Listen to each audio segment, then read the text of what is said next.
In the previous two episodes, we examined the historic Battle of Resaca de la Palma. This significant encounter unfolded on the evening of May 9, 1846. During this fierce clash, the Mexican army was defeated and found itself forced to retreat towards the Rio Grande. Surprisingly, the U.S. forces refrained from pursuing the retreating enemy. Nevertheless, chaos ensued in the Mexican army as many of the troops hurriedly fled southward. Across the battlefield, large amounts of discarded artillery pieces, ammunition, wagons, and provisions were left behind by the fleeing Mexicans. The weight of this defeat dealt a harsh blow to Mexican morale. General Arista's hopes of defeating the American army on the north side of the Rio Grande had been crushed. Now they had to defend their base of operations, the city of Matamoros.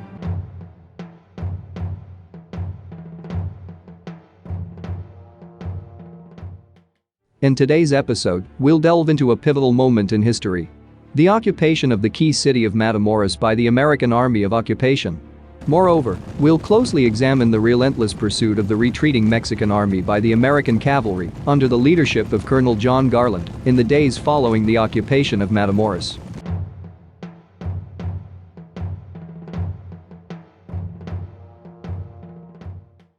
As darkness fell on May 9, a heart-wrenching scene unfolded along the Rio Grande.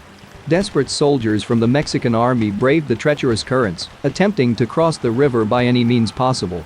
Tragically, many lost their lives, succumbing to the river's unforgiving force. Their objective was to find refuge in the city of Matamoros, situated on the south shore of the river.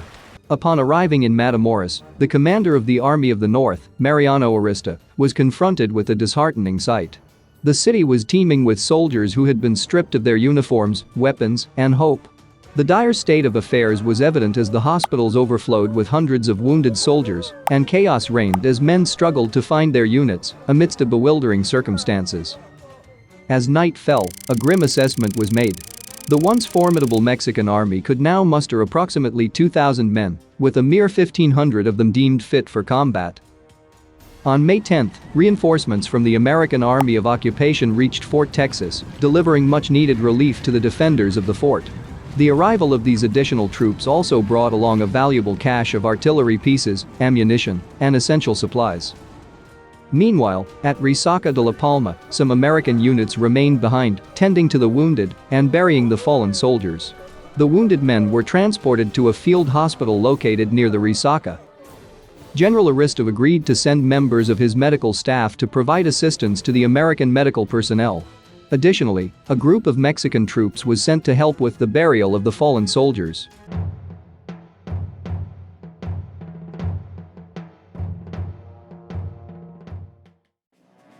On May 10, a steady influx of additional Mexican troops streamed into Matamoros after making the perilous crossing of the Rio Grande. Among them, General Antonio Canales led a contingent of 500 men, accompanied by 2 cannons from the defensors of Tampico. As the day progressed, General Arista's army swelled in numbers, reaching an approximate total of 3,700 men. That morning, General Arista convened a crucial meeting with his higher-ranking officers. Their primary objective was to assess the unfolding situation and chart the most prudent course of action. At the onset of the campaign, General Arista's unwavering directive was to safeguard Matamoros and prevent its fall into the hands of the advancing American forces. The significance of this strategic city could not be understated, as its loss would grant the Americans a valuable base of operations. From this vantage point, they could launch attacks on larger cities deep within Mexico's interior, including Monterrey, Saltillo, Victoria, and Tampico. The weight of preserving Matamoros extended beyond its geographical importance. Its loss would deliver a crippling blow to Mexican morale and reduce their will to resist the advancing enemy forces. During the critical May 10 meeting, the Mexican officers confronted a harsh reality: the precarious state of their army. Compounding these challenges, Arista was well aware that no significant reinforcements were expected to arrive in the coming weeks. The fortifications defending Matamoros were no match for the heavy 18-pounders and siege guns that arrived with the Army of Occupation. In the late hours of May 10, an exchange of prisoners was arranged between the American and Mexican forces. The following day, May 11, the prisoners of war were exchanged near the Paso Real crossing, along the shores of the Rio Grande. General Taylor decided to send the wounded Mexican soldiers back to Matamoros. Considering his limited medical resources, he believed they would be better cared for in their homeland. Among the American prisoners exchanged were Captain Seth Thornton and the men who had been captured at Rancho Carricitos during their ill-fated patrol on April 25. 3 Mexican officers, General Romulo Diaz de la Vega, Lieutenant Silverio Velez, and Lieutenant Alejandro Prado, were not part of the exchange. Arista lacked high-ranking officers to offer in return, consequently, General Taylor held onto them.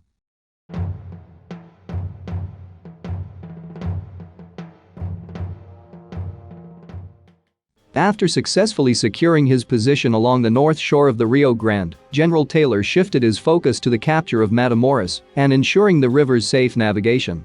Returning to Port Isabel, he held a meeting with Commodore David Connor, who commanded the United States fleet patrolling the Gulf of Mexico. On May 11, 1846, the first contingent of the 8,000 volunteers, recruited by General Edmund P. Gaines, arrived at Point Isabel. At that time, Gaines held the position of commander of the Army's Western Division in New Orleans. Subsequently, on May 12, Taylor and Connor convened to discuss a collaborative plan of action. Connor would sail to the mouth of the Rio Grande and maneuver some of his boats upstream, establishing fortified positions along the river's shore. The goal was to prevent a surprise attack on Port Isabel, distract Arista's attention, and secure the safe navigation of the Rio Grande. In the early morning of May 12, in Matamoros, General Arista anticipated a potential attack. In response, he directed Ampudia to lead the 1st Brigade and most of the cavalry out of the city, establishing a camp in the nearby fields to the south. Meanwhile, the 2nd Brigade remained stationed along the river, ready to act as a rear guard should a full retreat become necessary. As the morning of May 12 unfolded, Arista observed that the enemy forces showed no immediate signs of advancing. With no apparent intention of pressing forward, he determined that the threat of attack had subsided. Consequently, by mid-morning, Arista had made the decision to call back his troops to Matamoros, bringing them within the protective confines of the city once more.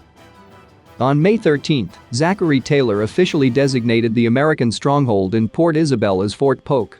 Later that day, he began his journey towards Fort Texas, but soon returned to Fort Polk upon receiving a message from David Twiggs. In this communication, Twiggs shared rumors about the potential presence of Mexican cavalry in the La Burrita area. La Burrita was a small town located on the south shore of the Rio Grande.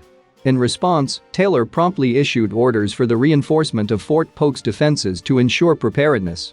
On the same day, additional troops, comprising both regulars and volunteers, arrived at Port Isabel from Mobile and New Orleans, adding strength to the American forces in the region.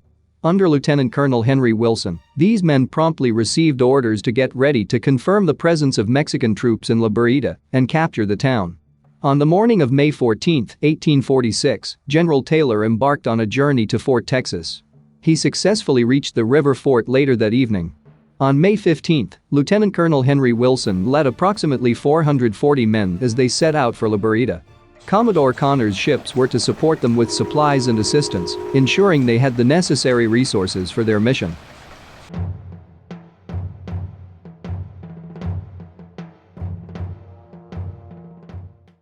The U.S. troops were determined to capture Matamoros as soon as possible, but a shortage of boats posed a significant challenge.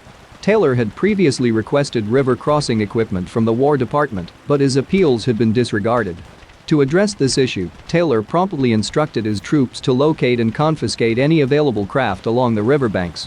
However, this task proved challenging as the Mexicans had moved their boats to the opposite side of the river.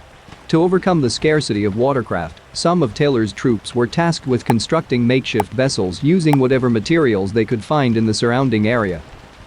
On May 16, Taylor's much-awaited heavy mortars finally arrived, and he managed to gather enough small boats to facilitate a river crossing. In the evening, Taylor assessed the situation and deemed it opportune to make the crossing. He informed his troops that they should prepare to advance towards Matamoros the following day.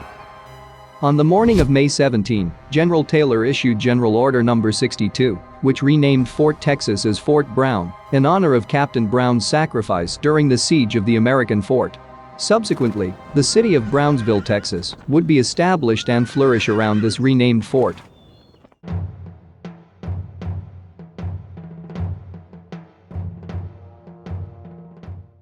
In the days following the Army of the North's return to Matamoros, General Arista and his officers focused on developing a practical plan of action and lifting the morale of their troops. Arista ordered the gathering of all available supplies, wagons, horses, and mules, as this would dictate his next actions. Interestingly, General Taylor's lack of action surprised the Mexicans, as he did not immediately attack Matamoros following the Battle of Resaca de la Palma. Arista and his officers harbored hopes that Taylor would consider negotiating a ceasefire. On May 17, in the early morning, Mexican observers along the river noticed movement in the U.S. camp and alerted Arista that Taylor's troops appeared to be preparing to cross the Rio Grande. In response, Arista promptly summoned his officers for a strategy session in his quarters at 6 a.m. In this meeting, the commanders of the 5 Mexican brigades, along with Arista and Ampudia, discussed the condition of the troops and the city fortifications, as well as the military situation. After heated discussions, it was determined that the best course of action was to withdraw from Matamoros.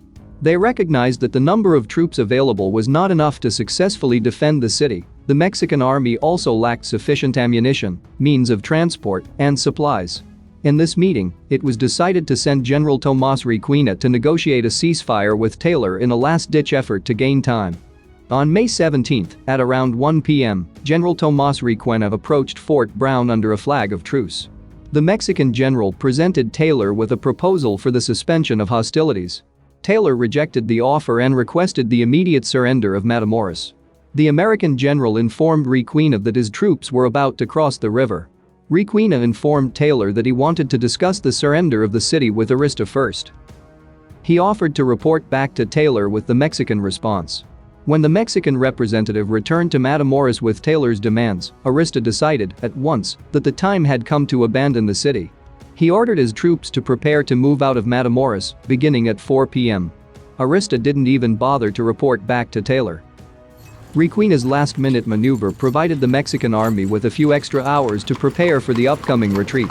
Arista's troops faced significant challenges due to the lack of transport. Despite their efforts to secure the necessary resources for a possible retreat, they had only 21 mules and 20 carts available for their 3,000-man army. This forced officers and soldiers to leave behind personal belongings and reduce public stores to absolute necessities. Some artillery pieces had to be abandoned, while others were disabled and thrown into the Rio Grande, along with unneeded ammunition. They set up makeshift hospitals for the 300 to 400 wounded soldiers. Captain Jean-Louis Berlandier stayed in the city to oversee the wounded men and advocate for their fair treatment when American troops took control. Arista began moving out of town around 5 p.m. The cavalry and the 2nd Brigade would gather at the Jainola Laguna, an open plain on the outskirts of town, then march southward under the command of General Ampudia. Meanwhile, the soldiers of the 1st Brigade would stay in position along the riverfront. These soldiers would maintain the pretense that they intended to defend the city, while they were actually covering the departure of the rest of the army in the event of a sudden attack. Only after darkness fell and obscured their movements did these troops withdraw from their fortifications and join the exodus. At around 8 p.m. on May 17, the once proud Army of the North began its arduous and sorrowful retreat. Like a wounded beast limping away from the battlefields, the Mexican troops moved with a haunting sense of defeat.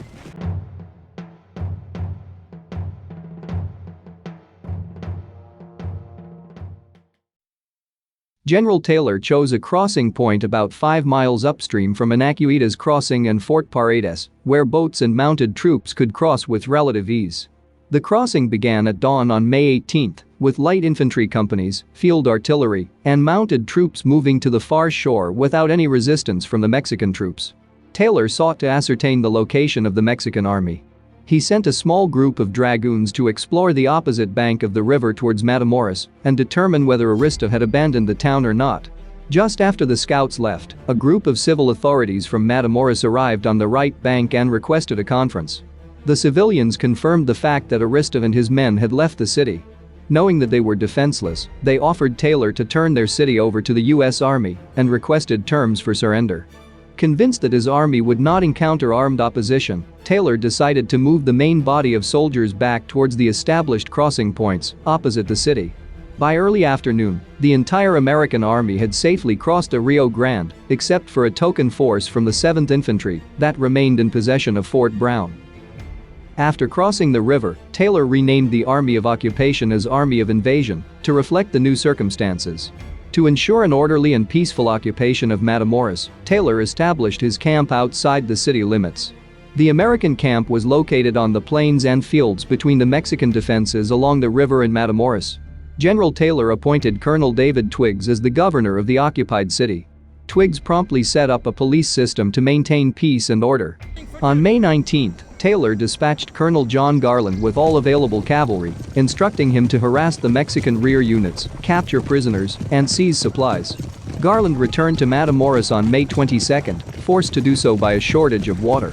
Garland's detachment brought back 20 prisoners, a wagon load of Mexican weapons and supplies, and reported the death of one Mexican soldier.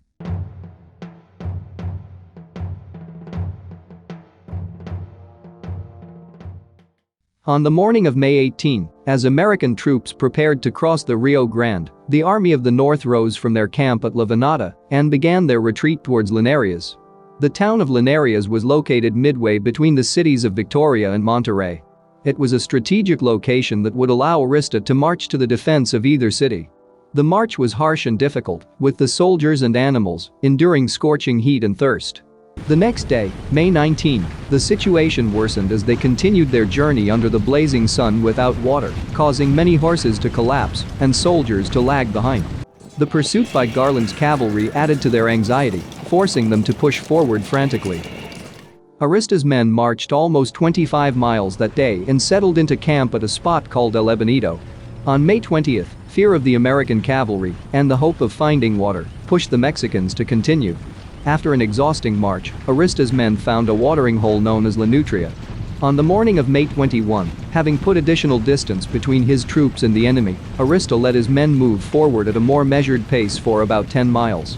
That night, pouring rain fell on the Mexicans, and many soldiers and animals got lost. On May 22, more challenges awaited them. After losing mules and oxen due to the previous night's downpour, soldiers had to transport the artillery pieces themselves for the next 100 miles. Finally, after 6 more grueling days of marching, the Mexican troops arrived at Linares on May 28. The once proud army was now a mere shadow of its former self.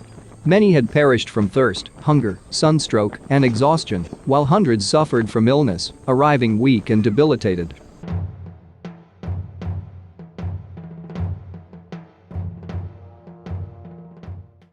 The occupation of Matamoros granted the United States control over the Rio Grande's crossing points, enabling the American forces to regulate river traffic and communication.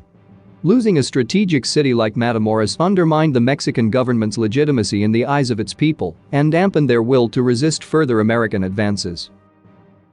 The occupation of Matamoros marked the end of the initial phase of the Mexican-American War, in which the Mexican army failed to drive the invading Americans out of the disputed territories and lost the city of Matamoros.